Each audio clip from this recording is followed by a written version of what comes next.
It was an incredibly emotional hearing and tough for even us to sit through. And there was not a single dry eye. Even the judge said that in her 25 years in a courtroom, this is the first time that she got teary-eyed. You were Gavin's dad. I don't think you deserve that title anymore, but there's nothing that can be done to change it. It's a case that pulls heartstrings. It is without question that Gavin experienced physical pain prior to his ultimate death. Even Judge Camille Niders. I don't believe for a minute that you weren't part and parcel of a significant portion of the abuse that he endured. Wiping away tears during the sentencing of Shane Peterson for child abuse homicide of his 12-year-old son, Gavin Peterson.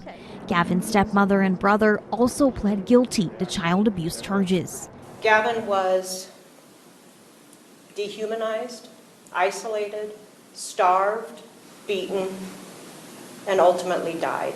On July 9, 2024, Gavin was found unresponsive in his home in West Haven. He was malnourished and his organs had shut down completely.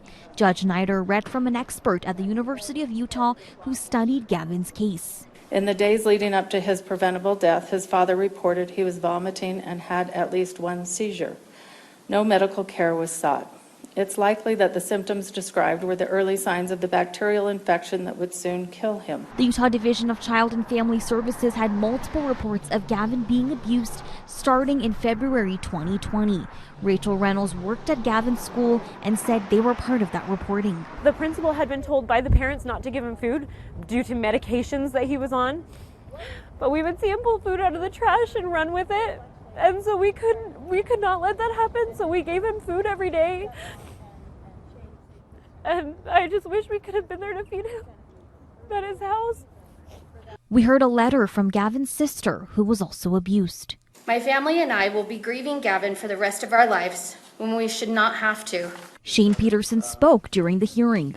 To my kids, especially my daughter, I'd like to express how deeply sorry I am for my role in the abuse and the trauma that they all went through in my home. He was convicted of 3 counts of aggravated child abuse and endangerment of a child.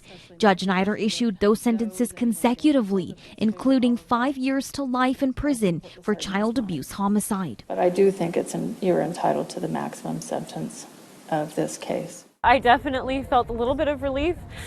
I felt like Gavin got a little bit of justice today, but even still, I feel like that's not enough for what Gavin went through. In Ogden, I am Maitali Gubi, Fox 13 News, Utah.